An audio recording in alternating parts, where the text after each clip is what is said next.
Did you know that one mistake could cost millions of lives? In this story, the USA decided the fate of the war in just a few days.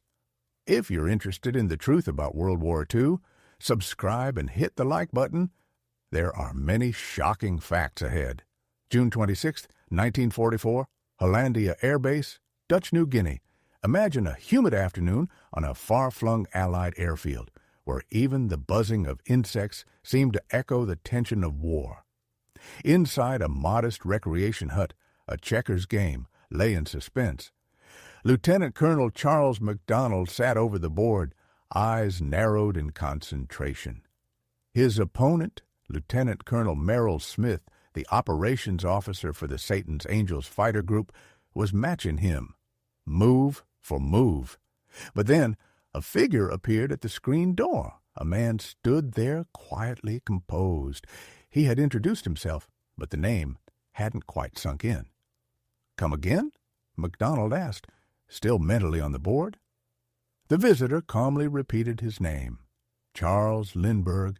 Yes, that Charles Lindbergh, the lone eagle who had once soared across the Atlantic in a single flight.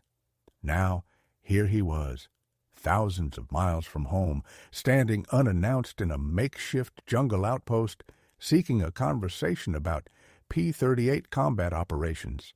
What McDonald couldn't have known at that moment was that this encounter would mark the beginning of a revolution in long-range fighter tactics. Over the next 6 weeks, Lindbergh, no longer a military man but a civilian advisor, would introduce techniques that would push the Lockheed P-38 Lightning nearly 400 miles farther than previously believed possible. What had once seemed like fantasy would become routine. The reach of American fighters would double not through new engines or modified airframes, but through a radical rethinking of how pilots flew. But this isn't just a tale of fuel efficiency. This is a story of institutional skepticism, shattered by undeniable results, of instinct humbled by the rigor of mathematics, of combat pilots learning that everything they'd been taught about managing their aircraft engines had been only part of the picture. And at the heart of it all, a 42-year-old man in civilian clothes who had only flown the P-38 for the first time 3 days earlier. How did he come to be knocking on that screen door in the Pacific? To understand, we must travel back 17 years to a sky stretching endlessly between continents. May 20-21, 1927. Somewhere over the Atlantic Ocean. Close your eyes and picture this. A single-engine monoplane slicing through a sea of cloud and sky. 3,600 miles of open water beneath.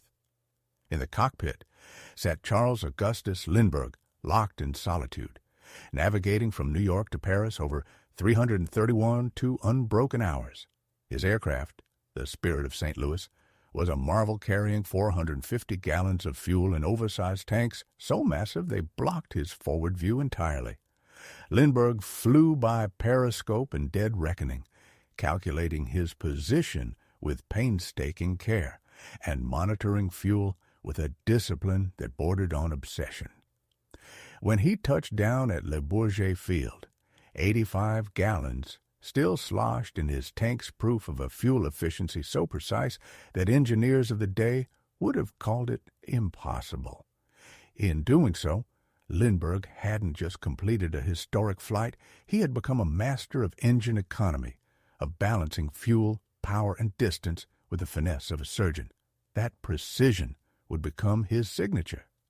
The 1930s, the skies become his laboratory. Throughout the next decade, as Lindbergh flew survey routes for Pan American Airways across the vast reaches of the Pacific and Atlantic, he honed his methods.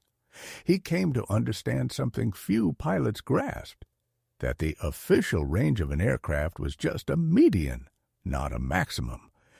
Hidden within each aircraft's specifications was a sweet spot, a near magical zone where engine load, propeller RPM, airspeed, and fuel mixture harmonized into peak efficiency. Finding that balance wasn't guesswork. It demanded an almost poetic understanding of an aircraft's internal rhythm. It was far beyond the scope of standard pilot training. By 1944, Lindbergh had become one of the world's most knowledgeable authorities on long-distance flight. But a shadow hung over his relationship with the American military, the politics of principle. Before the war, Lindbergh had become a vocal figure in the America First Committee, fiercely advocating for U.S. neutrality in the escalating European conflict. His stance, driven by a deep, though controversial conviction, placed him at odds with the Roosevelt administration. The clash came to a head on April 29, 1941, when President Franklin D. Roosevelt publicly likened him to Clement Vallandigham, a notorious Confederate sympathizer from the Civil War era. Stung by the comparison, Lindbergh resigned his colonel's commission in the Air Corps Reserve. Then came December 7, 1941. The attack on Pearl Harbor shifted the tides of history and Lindbergh's personal course. He attempted to re-enlist with the Army Air Corps. But Roosevelt made certain Lindbergh would never again don a U.S. military uniform during the war. Still, expertise has a way of finding the battlefield. A civilian at war. Denied a commission, Lindbergh turned to the aviation industry. In 1943, he joined United Aircraft Corporation as a civilian technical consultant. There, he poured himself into the nuts and bolts of aerial warfare. At Chance Vought, he helped develop the F-4U Corsair into a formidable war machine, refining dive-bombing tactics. At Ford's vast Willow Run plant, he diagnosed production issues on B-24 Liberators. He soared in high-altitude test flights aboard P-47 Thunderbolts, dissecting engine performance at the edge of the stratosphere. Yet for all his engineering triumphs, one desire burned brighter than the rest: combat. Not just theory, but war and practice. In early 1944, a window opened. United Aircraft wanted to explore the operational feasibility of twin-engine fighters. At the time, the P-38 Lightning was the only American design in active use. Lindbergh saw his chance. He persuaded the company to send him into the Pacific Theater not as a soldier, but as an embedded technical observer. April 3, 1944. A quiet departure. Preparing for deployment, Lindbergh walked into Brooks Brothers in New York and purchased a naval officer's uniform with no rank or insignia. At Brentano's bookstore, he bought a pocket-sized New Testament, noting in his journal, "Since I can only carry one book, and a very small one, that is my choice. It would not have been a decade ago, but the more I learn and the more I read, the less competition it has." On April 24th, he boarded a transport ship from San Diego, headed toward Guadalcanal and the forward bases of marine aviation. His journey bore Navy Department authorization, but neither President Roosevelt nor Secretary of the Navy Frank Knox had any idea that Charles Lindbergh was headed into the war zone. What awaited him there would not only reignite his spirit, it would rewrite the doctrine of aerial warfare in the Pacific. What began as a simple observational tour soon turned into something far more daring. Picture this. The year is 1944. The Pacific War rages on, and one of the most legendary figures in aviation is not content to stand by with a clipboard. When officers of Marine Corps Aviation offered Charles Lindbergh the chance to fly as an observer on actual combat missions, he didn't hesitate. May 21st, 1944.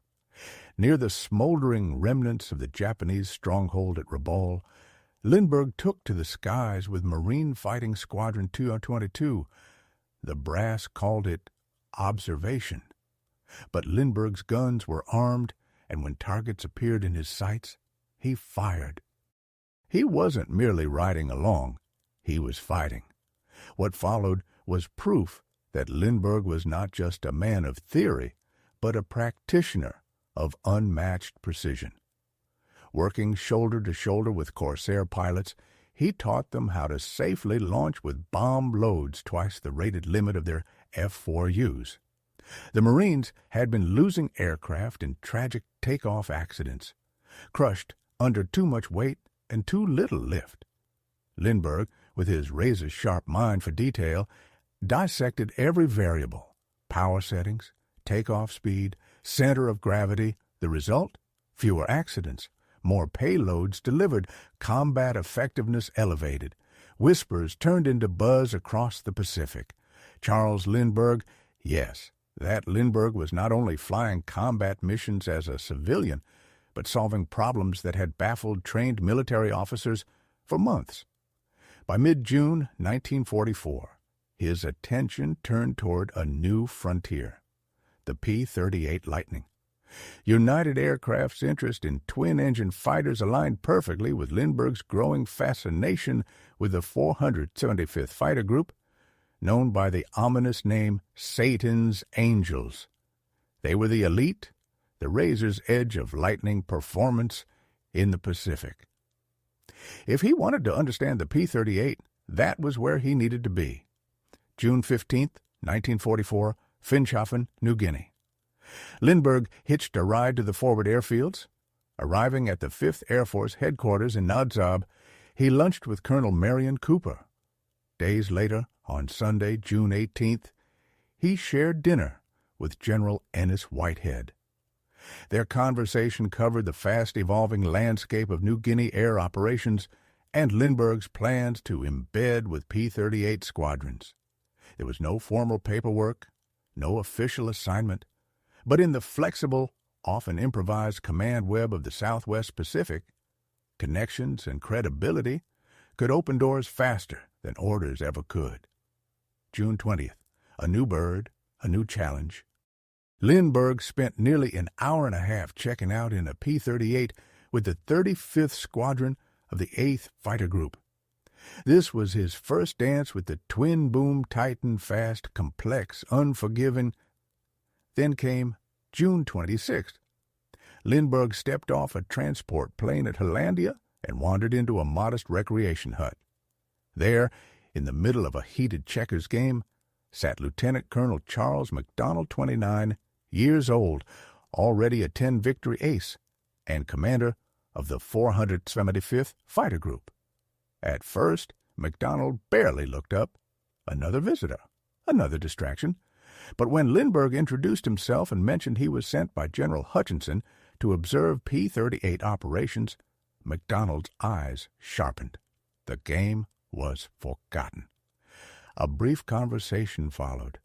Then McDonald asked a question that would change history. Want to fly a mission tomorrow? Lindbergh didn't hesitate. Yes. McDonald suggested Lindbergh sleep at the 475th camp.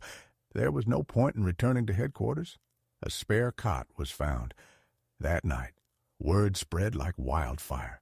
Charles Lindbergh was bunking with Satan's Angels. The reactions, the suspicion, the stakes. The response was divided. Lieutenant John Purdy of the 433rd Squadron couldn't wait to meet the aviation icon. But others were doubtful. This was no longer 1927. Could a 42-year-old civilian truly handle the brutal pace of modern air combat? Major Thomas McGuire, already a 15-kill ace and destined to become America's second highest scoring fighter pilot with 38 victories, wasn't so sure. He wanted proof. June 27, 1944. First blood. Rain poured at dawn. The skies wept steadily until 10:30 hours, when the weather broke. 4 P-38s thundered off the runway, their engines screaming. McDonald led the flight, bound for familiar hunting grounds, Jeffman Island and Samurai Airfield. Lindbergh flew as Blue 3, tucked in tightly behind McGuire. Another aircraft, piloted by 8-kill ace Merrill Smith, completed the quartet. In the air, Lindbergh flew like he was born in the cockpit. Despite only days in the P-38, his formation was textbook perfect. Over Kaibo's Bay, the formation found its mark, a Japanese barge. Anti-aircraft fire crackled below, but Lindbergh dove through it, unleashing streams of lead and cannon fire that tore through the target. All 4 aircraft made it home, but what the ground crews discovered after landing was more shocking than the mission's success. The fuel enigma. Lindbergh's P-38 had fuel to spare far more than any of the others. This wasn't a one-off. Again and again, after long-range missions, his aircraft touched down with substantial reserves, while his squad mates landed running on fumes. July 1st, after a 6.5-hour armed reconnaissance over Gilwink Bay, Lindbergh still had 210 gallons in his tanks. Others were nearly empty. July 3rd, during a bomber escort to Jeffman Island, 2 Lightning pilots broke off early, low on fuel. Lindbergh, calm and steady, continued hunting barges, his gauges still in the green. McDonald noticed, and he had seen enough. The meeting that changed everything. 2 days later, he called a gathering in the recreation hall, dirt floors, palm thatch roof, harsh light bulbs buzzing overhead. Pilots of the 475th Fighter Group assembled, weary but curious. McDonald stepped forward. "Gentlemen," he said, "this is Charles Lindbergh. He's going to show us how he flies farther than any of us with the same airplane." Lindbergh approached the front. No slides, no charts, just quiet authority and hard-earned knowledge. He described what every P-38 pilot had been taught: cruise at 2,200 to 2,400 RPM with mixture on auto-rich. It was safe, familiar, inefficient. Then he unveiled a different way: drop engine speed to 1,600 RPM, lean out the mixture to auto-lean, raise the manifold pressure to 30 inches to maintain power. Cruise at 185 mph indicated airspeed. These settings cut fuel consumption to roughly 70 gallons per hour, about 6 miles per gallon. Compared to standard techniques, the savings were astronomical. The Lightning's radius could be stretched by 400 miles. 9-hour missions, not just possible, practical. When Lindbergh finished, the room fell into stunned silence. They had just witnessed the beginning of a transformation in Pacific air strategy. The pilots sat in uneasy silence, their minds racing. Could they really endure a 9-hour mission in the cockpit of a P-38? Consider this. They already spent 7 hours crammed into those metal coffins, their bodies wedged between parachutes, emergency rafts, and stiff flight suits that chafed like sandpaper against skin. Each hour aloft was a battle not just with the enemy, but with the limits of human endurance. Now came Lindbergh, suggesting they stretch those already grueling missions by another 2 hours. But it wasn't just the physical toll that troubled them. What stirred deeper anxiety was his recommendation, his audacious proposal, to operate engines in a regime they had been explicitly warned against: low RPM combined with high manifold pressure. To pilots, this was heresy. It was called running over square, and in the military flight schools of America, it was practically a death sentence for an engine. Over-square operation, they were taught, would trigger detonation, overheat cylinder heads, and ultimately rip engines apart mid-air. It wasn't theory, it was dogma. And here stood a civilian, however legendary, proposing they violate that sacred rule as standard procedure. Doubt rippled through the group. Some pilots glanced nervously at each other. Others shook their heads. One spoke out, declaring Lindbergh's method outright dangerous. But Colonel McDonald saw what others couldn't. Lindbergh had flown with them. He had faced enemy fire. His P-38s had not only returned intact, they'd come back with fuel to spare, offering tactical options other pilots didn't have. This was no lecture from an armchair engineer. It was evidence from the battlefield, and so McDonald made a choice. They would test it. A calculated risk. In the days that followed, pilots began cautiously trying Lindbergh's technique. Short flights, at first trips, where a quick return to base was possible in case things went wrong, the engines sounded different. The deep growl of the twin Allison V-1710s dropped to a softer rumble, but all the vital signs held. Oil pressure stayed stable. Cylinder head temperatures, an early warning sign for detonation, were cooler than before. The feared engine failure didn't happen. Confidence grew. Soon, longer flights incorporated Lindbergh's cruise settings, and the results were impossible to ignore. Aircraft that once had to rush home immediately after completing their strikes could now linger, patrolling skies. Escort missions, once limited by fuel, became extended operations. The Lightning's range grew from 570 miles to 700, then 750. Pilots discovered a revelation. They could now reach targets they'd only dreamed of hitting, engage the enemy for up to 15 minutes, and still return home with an hour of fuel to spare. Doubt gave way to belief. The transformation was nothing short of revolutionary. Lindbergh, teacher by example. Lindbergh didn't just teach from behind a chalkboard, he led from the sky. Flight after flight, he joined missions guiding by demonstration. His radio call sign was unassuming yet unforgettable. Mr. Lindbergh. He explained the logic behind the miracle. Aircraft engines work by burning fuel to drive pistons, generating pressure and power. But traditional high RPM cruise settings wasted fuel. The engine spun fast, but much of that effort was inefficient. It guzzled fuel like a leaking tank. Lindbergh flipped the script, dropped the RPM, boost manifold pressure to compensate, lean the fuel mixture for precise combustion. The result?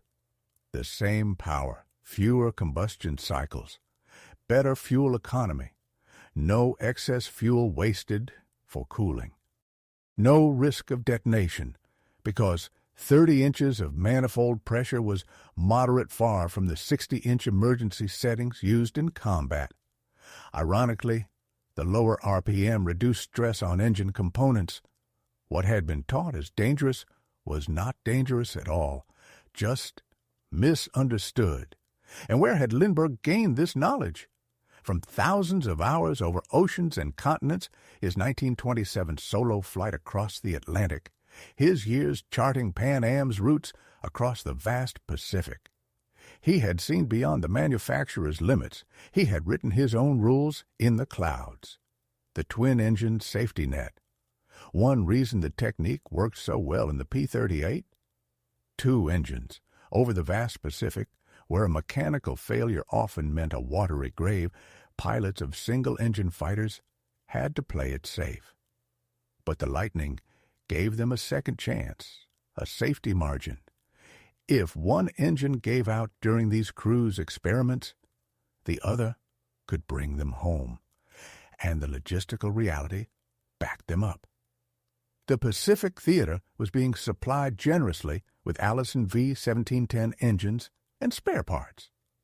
If an engine wore out early, ground crews could swap in a new one with little downtime. The cost-benefit calculation was obvious. Even the possibility of doubling range justified the gamble. But the gamble never came. Not a single P-38 engine failed due to Lindbergh's cruise technique. The word spreads. By late July 1944, the effects were undeniable. The 475th Fighter Group's operational edge was the envy of the 5th Air Force. Other pilots began asking questions. Ground crews compared logs and fuel usage. Commanders from neighboring squadrons sent requests. Lindbergh answered. He gave more talks, methodical, respectful, thorough. He addressed every concern, broke down the mechanics, and patiently eased doubts. Adoption wasn't immediate, but it was steady. Doctrine was shifting. July 28, 1944. Combat and clarity. That day brought Lindbergh's most dramatic combat moment with the 475th. Assigned to the 433rd Squadron, he joined a bomber escort to the Seram area. Flying as Blue 3 in a four-ship element, the formation encountered enemy aircraft over El Paputi Bay. Two Japanese Mitsubishi Ki-51 Sonyas light bombers, often used for reconnaissance, appeared in their sights. The Sonyas were slow and fragile, poorly matched against the speed and firepower of the P-38s. But these weren't rookies. The Sonyas were flown by the 73rd Independent Flying Chutai. One was piloted by Sergeant Yokogi, the other by the unit's commanding officer, Captain Saburo Shimada, a veteran who wasn't going down without a fight. A duel in the sky. The engagement began like many others' quick strikes, fast kills. Lieutenant Wade Lewis riddled Yokogi's Sonya with cannon fire, igniting its wing. As the burning aircraft attempted to flee, Lieutenant J.C. Haslip closed in, squeezing off a long burst. The Sonya plunged into the sea. But Shimada's aircraft was different. For over 30 minutes, he outmaneuvered every lightning thrown at him. The slower Sonya, with its tight turning radius, danced just beyond the gun sights of the faster, heavier P-38s. Wingtips streamed condensation as he pulled the fragile aircraft into punishing turns. Captain Danforth Miller managed to track Shimada briefly, only to see his tracers fall 80 feet short as the Sonya whipped into another impossible turn. The seasoned Japanese captain turned what should have been a one-sided slaughter into a prolonged and gallant struggle. And then, something no one expected, Captain Saburo Shimada, his battered Sonya already trailing smoke, didn't run. He didn't dive or bank. Instead, he turned toward the oncoming P-38. Imagine it. Two aircraft hurtling at each other in a head-on charge, closing the distance at nearly 500 miles per hour. For Charles Lindbergh, a man who had flown thousands of hours, crossed oceans alone, and mastered the physics of flight. This was the first time an enemy aircraft tried to kill him. And in that instant, everything narrowed to one moment of decision. Shimada stayed locked on course. Was it a final act of defiance? A ramming attempt? Or a last chance to trade fire? No one could say. But Lindbergh didn't hesitate. His thumb pressed the trigger. From the P-38's nose erupted a storm. 4 50-caliber machine guns and a 20-millimeter cannon unleashing 6 continuous seconds of fury. Shells punched into the Sonya's radial engine. The propeller slowed visibly. Black smoke coiled into the sky.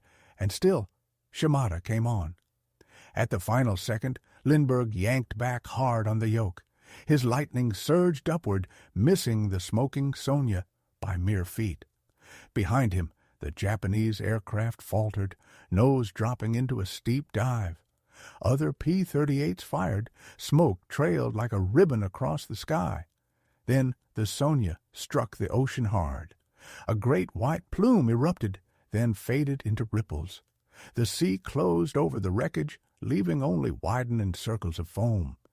Captain Shimada and his observer were gone.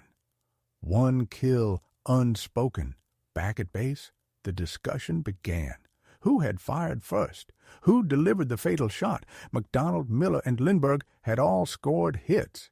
But everyone knew it was Lindbergh's burst that crippled the Sonya and sent it down. Unofficially, they agreed. The kill belonged to him. But it could not be written. Lindbergh was a civilian. His presence in combat was already bending every rule. To log an official aerial victory would invite scrutiny that might end his work with the 425th. And that was a risk no one was willing to take. August 1st, 1944, a narrow escape. Just 3 days later, Lindbergh came within seconds of death. On a fighter sweep to the Palau Islands, his flight encountered Japanese Zeros. Amid the chaos of dogfights and screaming engines, Lindbergh became locked in a turning battle with a veteran Zero pilot. The Japanese fighter latched onto his 6 o'clock seconds from firing. "Break right! Brake right. McDonald's voice crackled through the radio. Lindbergh broke. McDonald dove in, drawing the Zero away. The intervention saved Lindbergh's life. The message from 5th Air Force Headquarters was swift. Enough. Lindbergh had flown nearly 50 combat missions across his time in the Pacific, roughly half of them with the 475th. He had fought, led, and killed. He had almost been killed. The risk was no longer acceptable. On August 12, 1944, Charles Lindbergh left Hollandia, a farewell and a legacy born. The pilots of the 475th gathered to see him off. Their respect wasn't for the fame. It wasn't for the medals or headlines. It was for the man who had stood shoulder to shoulder with them in the fire of war. Lindbergh hadn't just brought new techniques. He had flown them, proved them, and earned his place in their ranks not by rank, but by action. The revolution spreads. By October 1944, Lindbergh's cruise control principles had spread throughout the Pacific. P-38 pilots from every corner of the theater were using variations of his method. The core idea remained universal. Lower RPM, higher manifold pressure, lean fuel mixture. The effect? Range transformed. Suddenly, no target was too far. No mission was out of reach. Japanese airfields that had once seemed untouchable now faced lightning escorts and attacks. Fighter groups in Dutch New Guinea launched 950-mile missions, fought over their targets, and returned something unthinkable before Lindbergh's influence: fuel, time, and victory. The increase in combat radius wasn't just a technical feat. It was strategic gold. Operations that once took months now happened in weeks. MacArthur's drive toward the Philippines accelerated. Airfields once deemed out of range became forward bases. Invasion plans sped up, and the lives saved, could they be counted? Pilots who once landed on fumes now had a safety buffer. Detours around weather no longer meant a crash. Battle-damaged aircraft had better odds of limping home. Every extra gallon meant time, and time, in war, is survival. The battle for acceptance. Still, not everyone was convinced. Some commanders hesitated. Some pilots clung to their training. Maintenance officers worried about long-term wear. But hard data told the truth. No increase in engine failures, measurable fuel savings, successful missions to once inaccessible targets. By late 1944, Lindbergh's cruise settings weren't just accepted, they were official. The U.S. Army Air Forces updated operational manuals. New charts for the P-38 reflected his discoveries. Pilot training began to include lean of peak mixture operation. What began as one man's challenge to conventional wisdom became codified doctrine, a complicated legacy, a clear contribution. Lindbergh's journey through the Pacific wasn't just about aviation, it was a quiet redemption. Before the war, he had stood as a symbol of isolationism. His America First speeches and his praise of German technology earned him bitter enemies, including President Roosevelt himself. He had been ostracized, disgraced in political circles, branded even a sympathizer. But in the jungles and skies of New Guinea, none of that mattered. There, his worth was measured in performance, not politics. Major Richard Bong, America's highest-scoring ace, summed it up best. He told United Press, "Lindbergh was as hot a pilot as any of us.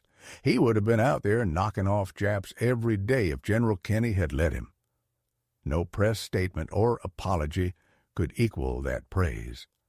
After combat, upon returning to the U.S., Lindbergh resumed his technical work.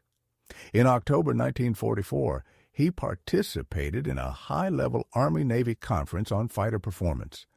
At Patuxent River, Maryland, he flew captured Japanese aircraft, analyzing their strengths and weaknesses.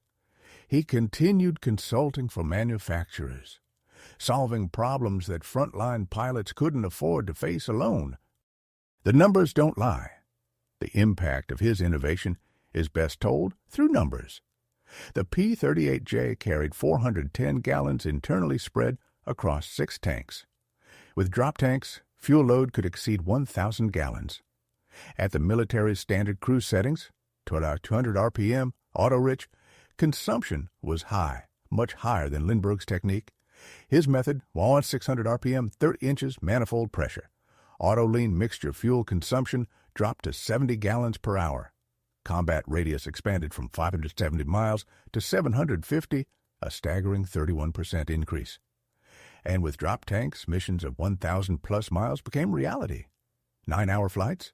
Possible. Before Lindbergh, such missions were impossible. After him, they became standard. He didn't invent the P-38. He didn't hold a rank.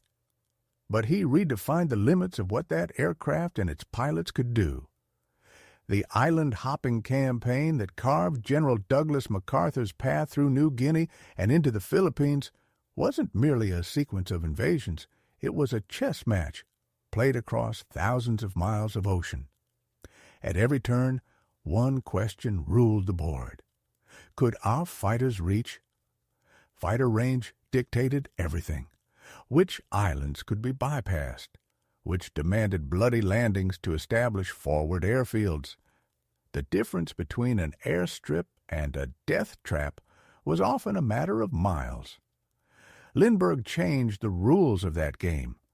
With his cruise techniques extending the P-38's range by hundreds of miles, new possibilities opened. Remote islands once deemed essential stepping stones could now be skipped. The fighters could leap over them, striking deeper, faster, safer. What once required amphibious assaults and high cost in lives could now be avoided altogether. Boldness, once risky, became doctrine, misattribution, and clarity. Some would later confuse Lindbergh's contributions with the legendary April 1943 mission that brought down Admiral Isoroku Yamamoto. That mission, flown by 339th Fighter Squadron P-38s out of Guadalcanal, was indeed a masterstroke in range pushing. But Lindbergh had nothing to do with it. He didn't even arrive in the Pacific for another year. What he did was make such missions repeatable, scalable routine. Where once extreme range sorties had been rare exceptions, Lindbergh turned them into standard operating procedure. A man among men, and we must not forget. Lindbergh did this not as a young recruit, but as a 42-year-old man, flying against enemy pilots half his age. The P-38 was no luxury cruiser. Its cockpit was tight, unforgiving.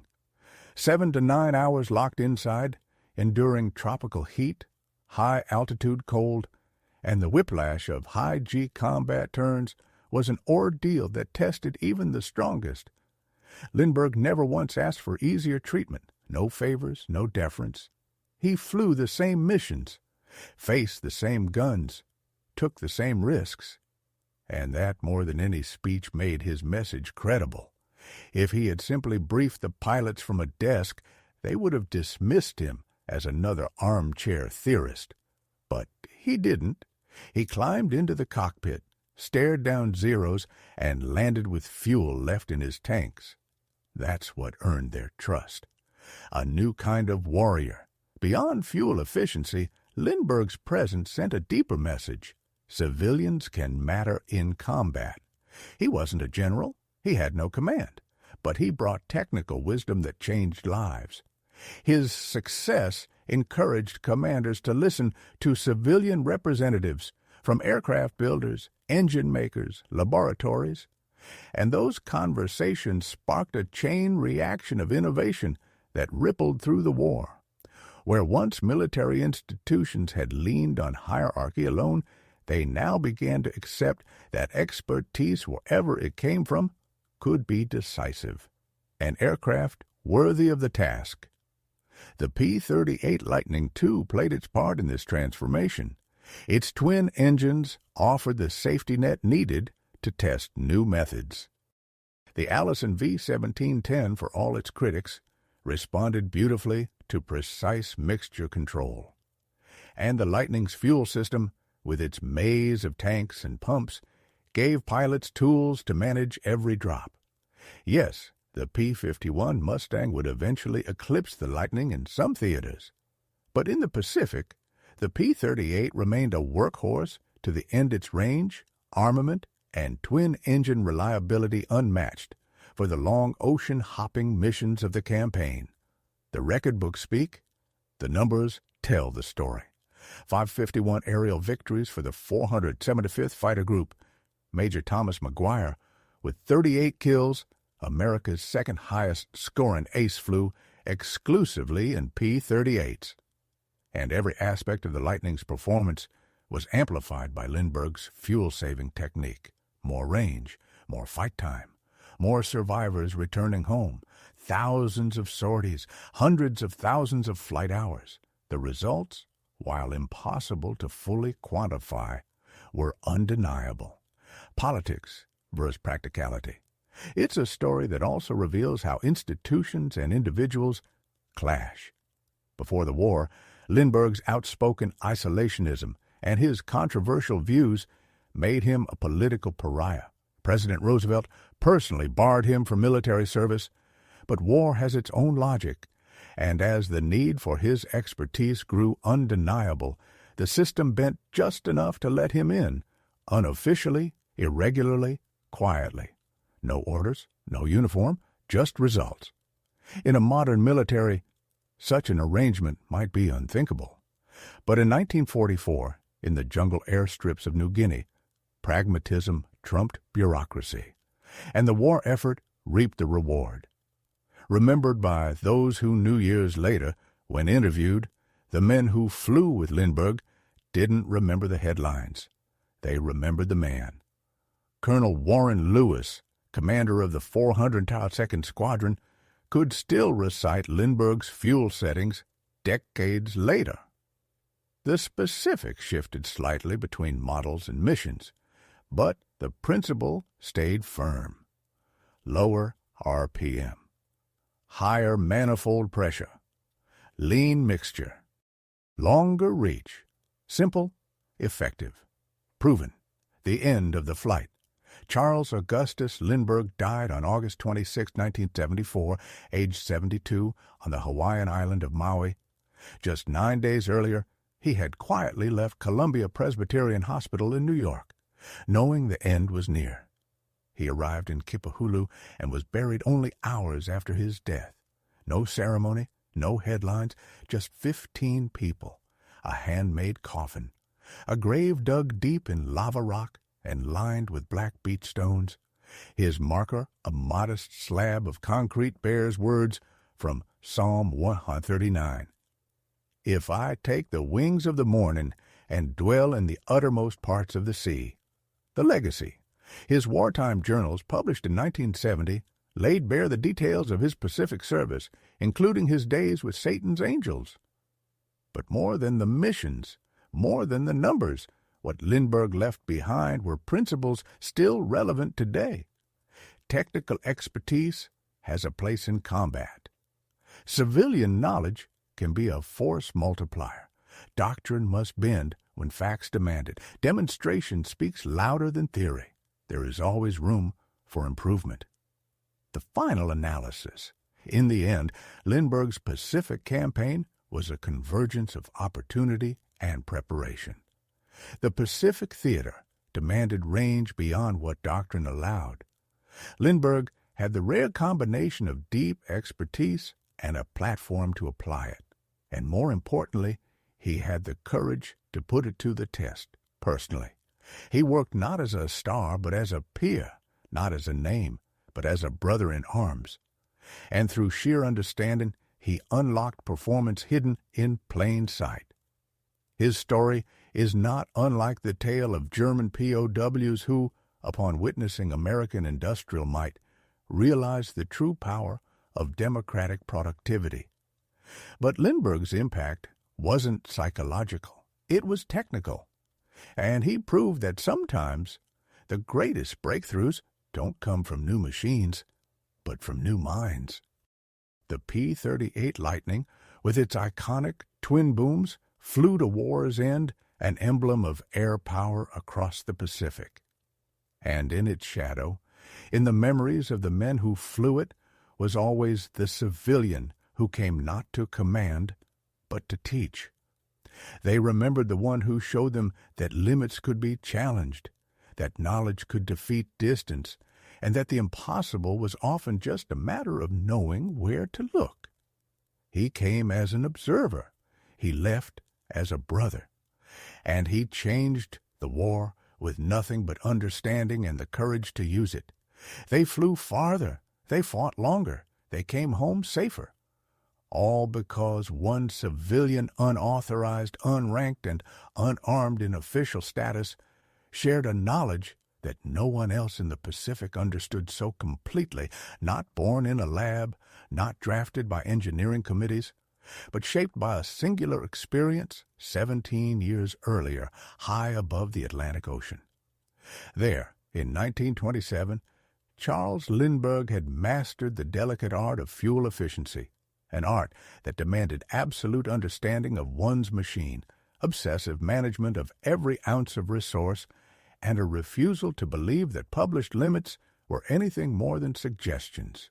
That same mastery, applied across the world and 2 decades later, proved just as powerful. In 1944, the machines were faster, the stakes higher, and the enemies real. But the principle endured. Know your aircraft, manage precisely, never accept a limit as final. For 6 transformative weeks, Lindbergh lived that truth in the blazing skies of the Pacific. He taught it not with chalkboards or briefings, but by flying into battle beside the young aces of the 475th. He showed them what was possible, and they believed him, because he proved it. Those pilots in turn passed it on. Squadron to squadron, mission to mission, island to island, the knowledge spread. One man's understanding, earned in solitude over the ocean, became a force multiplier for an entire theater of war. That is the legacy of Charles Lindbergh in the Pacific. Not a medal, not a headline, but a principle shared in faith and proven in fire that changed how America fought and won the air war across the sea.